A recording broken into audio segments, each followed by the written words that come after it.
to offer.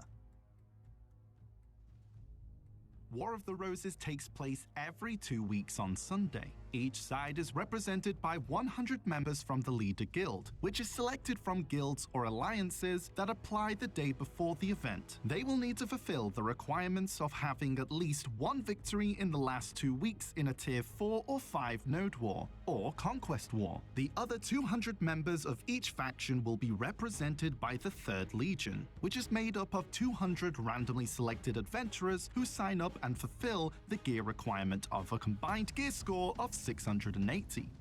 I do like that they make these videos, so it's way easier to understand what is going on, instead of just having like a plain and simple text. Like they show images and, like, you know.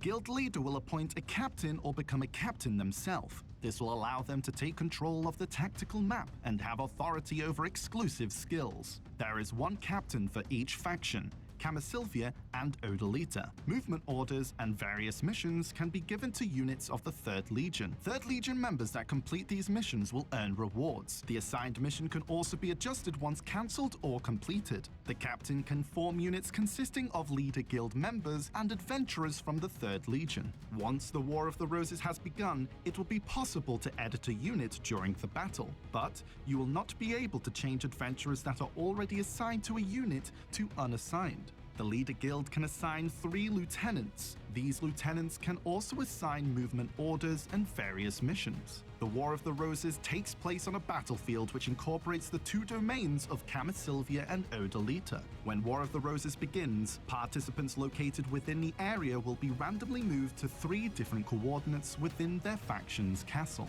There are stable keepers and wharf managers within certain locations in both Ornette and Odor Castle.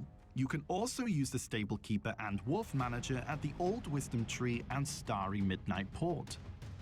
So they took away the nodes in the ocean. There was seemingly there were like nodes in the ocean, so you can have like naval battles, but you can still use the boat. I saw a few boats like randomly being placed around, but I don't think that they did anything. Like why would you have a boat? You know, like shooting cannons and so it doesn't really do anything. Participant dies, they can resurrect by selecting a location on the tactical map. There will be 2 options, a quick resurrection or a normal resurrection.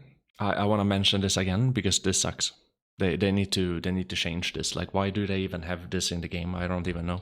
This is the worst thing about War of the Roses, except for the desync and the lag and everything.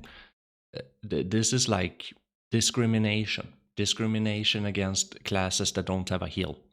Okay, the only reason why you would want to spawn faster is because you have to do something like ASAP, right? And you can only do that like ASAP if you have a heal. If you don't have a heal, you do something ASAP, you're gonna die instantly. So it's not gonna be worth it, right? So it is only good for classes that have a heal. There's not going to be any wizards around. You're not going to be cooperating like wizard heal or Valkyrie heals, because like if you need to spawn in quickly like this, you do that like ASAP. You're not going to wait for a wizard. You're not going to wait for a Valkyrie to show up, right?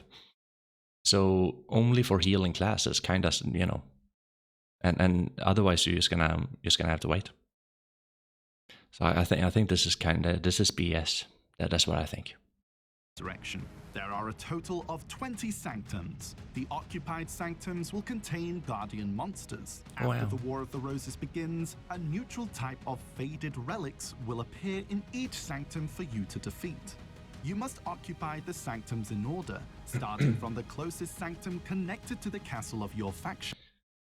Another very bad thing about this is that you can like backdoor snipe the node here. So like the red team can just go for this one, like S1 right there, and just yeet and delete that, and they're gonna lose all of the nodes. And obviously that's not good. It's not good gameplay. To take control of a sanctum that is currently being occupied by an enemy, you must first defeat the enemy monster. Once you defeat the enemy monster, a friendly guardian monster from your faction will appear. Occupying a sanctum will grant your side various passive buffs. These can be seen on the tactical map. Last but not least, we have the Spirit's Altar. To occupy this altar, you will need to fill the Guardian monster with a certain amount of Black Spirit's Rage. It's pretty cool. Occupying the Spirit's Altar will allow your side to summon ancient chariots, elephants, ballistas, and cannons that grant a powerful effect called the Spirit's Protection. Take advantage of this effect while you can. It will help you greatly when combating the guards of the opposing castle. When occupying the Spirit's Altar, a 20-minute wait time for reoccupation is applied, and the cooldown can be checked on the tactical map. The War of the Roses introduces a new... I didn't really see anyone playing with these. The cannon, elephants, horse cannons. And So I didn't really get to see if it was good or not. But it looks pretty badass. elephants, ballistas, It was a thing that I think that they were supposed to add this to Node War, but they never did that. Same thing with the ballista. I think that the ballista was like a, maybe they added that to Siege. I don't know. elephants, I don't remember. And I don't the War remember. of the Roses introduces a new dedicated map, the Tactical Map. The Tactical Map will allow you to check the occupation status of each sanctum and its remaining health. Oh, wow. Unit leader Damn. Wait, what? Well, what is this? and its remaining health.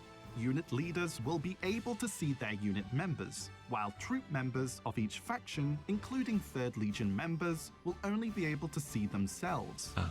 Captains and lieutenants will be making use of the map the most, as it shares the location and the point of view of your allies. Even discovered enemies will be displayed on the map.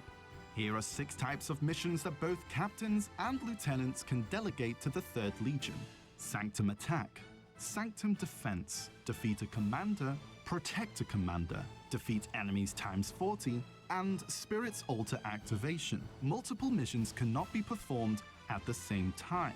There are a total of 6 War of the Roses faction skills, and only captains can use them during the War of the Roses. Enhanced Vision reveals an obscured field of vision for 10 seconds. Rally Forces. A lot of these, like, it reminds me so much of Battlefield.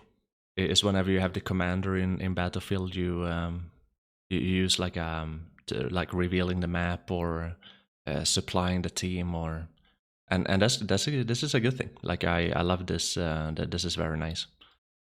Captains can use them during the War of the Roses. Enhanced Vision reveals an obscured field of vision for 10 seconds. Rally Forces instantly teleports a selected platoon to the targeted sanctum. Powerful Attack. That was a little bit like when I was watching War of the Roses, the rally forces skill. This one was a little bit like it felt like they were teleporting around all the time. So you're just teleporting in and fighting, and then teleporting in and fighting again, and then it felt like they used this like way too much, like every 5 minutes. You know, it felt like it was way too much. So that wouldn't really be a thing that I would be into, like teleport gameplay. But yeah, can obviously change in the future. Field of vision for 10 seconds. Rally Forces instantly teleports a selected platoon to the targeted sanctum. Powerful Attack.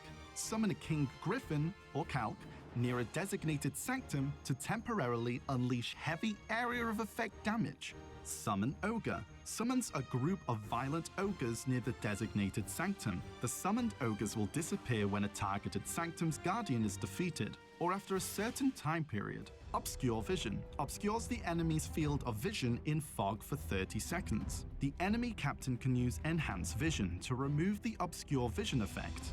Immobilize Guardians freezes the Sanctum's Guardian and restores 20% of their HP, making them impossible to target for approximately 1 minute. The Armory includes elephants, ancient trolls. So yeah, I think it's very good that you can use like many different skills here to keep the captain occupied gameplay wise, and also when it comes to the various quests here that you can assign to the different what was the 3rd Legion or whatever. That's always pretty good. That's pretty nice. They have something to do, right? The armory includes elephants, ancient trolls, ancient chariots, and ballistas, appearing on the bridge in front of Ornette Odor Castle for each faction, and cannons appearing in other specific locations. War of the Roses weapons can be used by an ally regardless of rank or affiliation with the Leaders Guild or the 3rd Legion. Your victory conditions are simple. Defeat the opposing faction's commander, Commander Narshlin of Ornette Castle and Commander Sephir of Odor Castle. If the 2-hour timer runs out, the remaining health of the commander will determine the winner. And that wraps up this overview. We hope this helped, and we look forward to seeing you in the large-scale battle. Good luck out there. Yeah, pretty cool. I do like the I like the setup of War of the Roses. It's just